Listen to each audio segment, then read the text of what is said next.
Hey yo yo yo, ketemu lagi dengan Dokter Ray. Semoga tetap sehat dan semangat karena hari ini kita akan bahas soal sakit pinggang.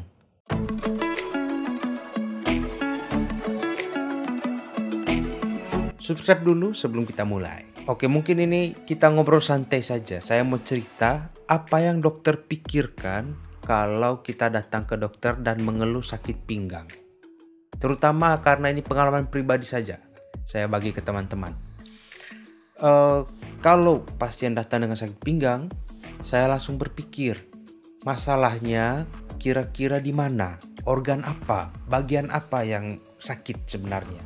Apakah kulit di bagian pinggang, apakah otot di bagian pinggang, atau saraf di pinggang, atau tulang belakangnya, atau ada organ-organ dalam perut yang menyebabkan sakit di pinggang. Nah, ini kita bisa bedah satu-satu. Dari pertama bertanya, wawancara ke pasiennya seperti apa. Pertama kali yang saya tanya, rasa sakitnya itu seperti apa?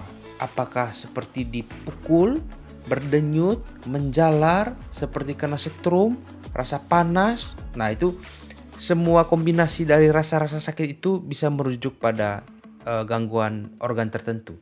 Kalau dia bilang seperti tersetrum, itu mungkin saja akan ke saraf, bisa saja. Atau dia bilang berdenyut, mungkin bisa saja itu di otot. Atau sakitnya waktu gerakan tertentu, nah itu mungkin posisi yang masalah.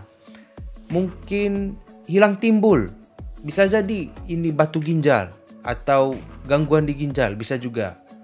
Kemudian apalagi ya, kalau misalnya dia sakit waktu membungkuk atau perubahan posisinya, mungkin ini saraf atau tulang belakangnya, atau ada sakit di tempat lain. Kadang-kadang sakit di pundak, bisa sakit ke bawahnya juga, atau sakitnya di pinggang, sakitnya itu bisa menjalar ke kaki. Nah, itu model-modelnya banyak sekali.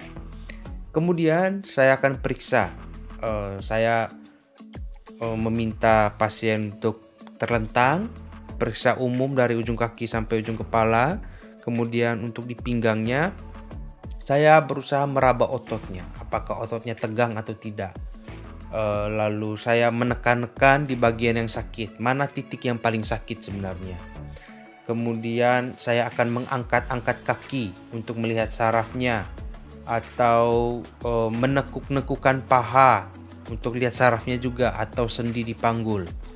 Bisa juga saya menekan tulang belakangnya, apakah ada miring atau pernah ada cedera. Nah, saya memeriksa itu semua. Sehingga dari wawancara dan pemeriksaan fisik ini, saya bisa menyimpulkan kira-kira gangguan yang paling banyak itu kenapa. Di usia muda, usia kira-kira 35 tahun ke bawah, itu paling banyak masalah postur, masalah cara duduk yang tidak tegak, duduk terlalu lama, atau jongkok terlalu lama, atau mengangkat beban terlalu berat. Itu paling banyak di usia muda seperti itu. Ya, jangan ke dokter kalau kita duduknya begini tiap hari, nonton TV, nonton film begini terus, ya sakit lah. Semua dari atas sampai bawah ya sakit. Cuman ya, kalau misalnya kita terpaksa bekerja yang berat, pasti ada cara untuk meringankan beban ke pinggang ini. Kemudian kalau misalnya yang sudah lebih berumur, saya periksa konsentrasi saya kepada saraf dan tulangnya. Kadang-kadang kalau usia sudah tua, tulang mulai keropos, di tulang belakangnya itu tidak lagi jarak-jarak untuk memberi celah ke saraf untuk keluar ya, kadang-kadang terjepit. Nah, coba lihat di video ini soal saraf yang terjepit. Nah, saya akan lebih teliti di situ. Mungkin bisa saja saya meminta foto ronsen untuk awalnya. Kemudian kalau ini saya rasa parah, saya akan merujuk ke dokter spesialis tulang atau dokter spesialis saraf. Nah, kira-kira begitu.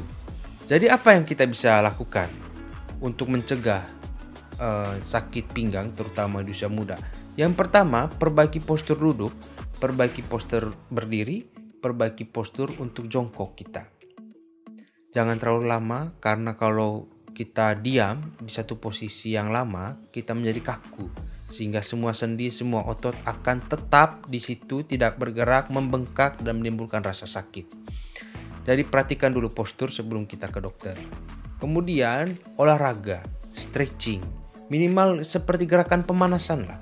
Tarik urat, meluruskan pinggang, angkat tangan, bergerak pokoknya. Apapun yang kita lakukan asalkan bergerak itu sudah sangat membantu. Dan saran saya tetap olahraga 1 minggu minimal 150 menit.